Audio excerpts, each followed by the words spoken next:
Paula. Thank you so much for joining us this evening. I'm so happy to have been able to make it to tonight's screening here in Maryland with everyone.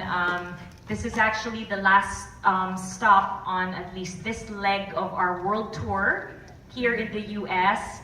And we just came from Boston and New York, and we just came from Hong Kong. We have several more screenings around the world, as well as around schools in the Philippines. Ms. Daryl, thank you so much for the opportunity, for inviting me. Pleasure is all ours. And wasn't she great in the film? Yeah! Paula in the flesh. Good job, Paula. Does anyone have any questions for me about the movie, about the making of the film? Was there anything in the story, or even comments, maybe? What happened to the portrait? What happened to the portrait? That's the most popular question ever. Yeah. Okay. All right. So, as Daryl mentioned earlier, this is a play that was written in the 1950s by national artist Nick Joaquin. I guess the best way to describe what a national artist is really is that it's the highest honor that any artist can receive. It's like a knighthood, or calling someone like a Dame Judi Dench, you know?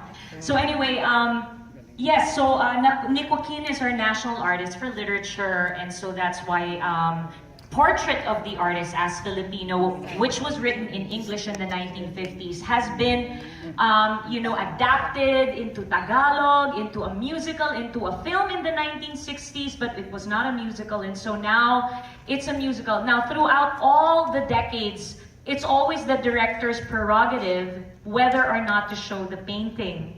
And in this case, our director decided that your imagination is better than what any artist can come up with. In fact, there was a painting, as you can see. You see little slivers of it, every few, depending on where the shot is. But the real painting, though, is in the house of Paulo Abilino. Okay, so I think, from what I understand, he is kind of related to the artist that painted it for the movie, and so he decided that instead of receiving the 50% of his talent fee, he decided to just exchange it for the painting. And so it's kind of like he bought the painting. Yeah. Anything else, maybe? Any other comments from any of the young ones? The students, maybe? Yes? What's it like working on like a historical film? Okay, yeah, so I haven't done, prior to Larawan, I hadn't done a film in a long time, like pretty much like 20 years. But yeah, I can tell you that it took a lot of, it was very challenging to not just work on a film as an actor, as a historical film as an actor, but to be one of the producers, one of the co-producers of the project as well. Because as you can imagine, as you will see my shirt here, if you can read it from that far, it says Contra Mundum, and that's a line from the movie, right? And really, it means against the world, or defy the world, and really that's what we did. We defied the world because everyone, as in literally everyone, told us it was not the wisest of ideas in terms of a financial investment, because it's not commercial by any means. It's difficult to do a period piece, definitely something that, let's say, because in this case it was set in 1941, and so, a lot of these structures in Intramuros, we couldn't, we had a very limited budget, so it's not like you can have sweeping shots, those aerial shots of Intramuros, because none of that exists anymore.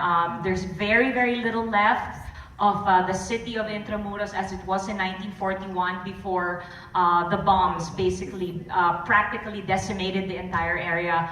That scene that we showed you at the very last, the La Naval, the procession, that is actually a true event.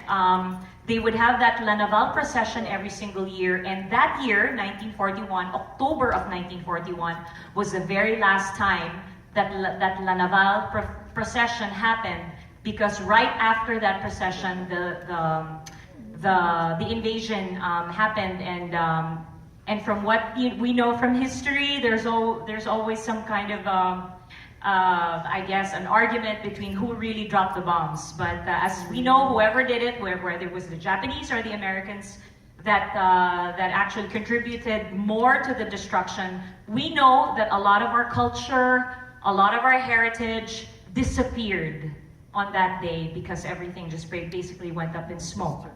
To give you guys a little bit of a background on how I came to be part of this project, in 1997, not that long ago, I was quite a bit younger then, and my dad was actually the one that portrayed the role of Don Perico, Senator Perico, and he was part of the original musical that we staged at the Cultural Center of the Philippines. At that time, I was very young.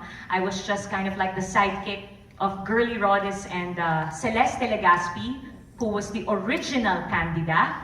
And I was basically just hanging around rehearsals all the time, and I didn't really have much to do with the production at all. I just hung out because my dad was part of the show. The year after, the actress that they hired to play the role of Paula came down with laryngitis just 10 days before opening night, and so the only person that they could go to play the part that quickly, because I knew the songs by heart, was me. So that's how I accidentally became Paula. Thank you. And yeah, so Nick Joaquin, mind you, okay, Nick Joaquin was still alive at this point. I was actually there when we were asking him to give us the rights to make his work into a musical at that time, and he only had two requests. One was that Rolando Tino, national artist also, and one of his very, very good friends, would have to do the adaptation into the Tagalog libretto. And two, all he asked for was a typewriter, like an old-fashioned typewriter. That was the payment, okay? So I met him, and literally it was like every day we would have to like spend time with him and like, kind of be in his good graces until he finally relented, until he finally allowed us to use his work. And then finally, he would be there every single night at the CCP, every single night watching with a bottle of beer in hand. Okay? And the following year, he was very disappointed. He knew who I was, but he didn't expect that they would put me on as Paula because, as you know, the ages of Paula and Candida, although during those times in 1941, an old maid or a spinster could very well be 30, 35. I mean, that's already considered like an old maid back then. But during that time, I was only around 20, 21, around that age. So he would be sitting here and he would be shouting, in CCP, no cares. The whole audience could hear me, "You're too young!" No, not too young anymore.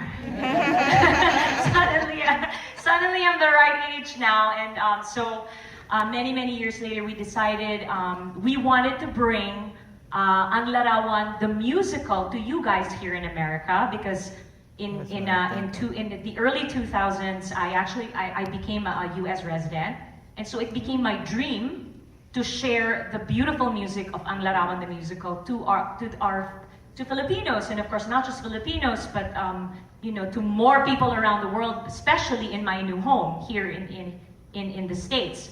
But then we figured that it would have been too expensive to put on that kind of like huge production and bring it all over the place here. And so one of my co-producer, Girly Rhodes' siblings from San Francisco, they suggested that we adapt it into a film. And that's how we ended up in this medium, and so we can more easily bring it to you. That's it. Anything else, maybe?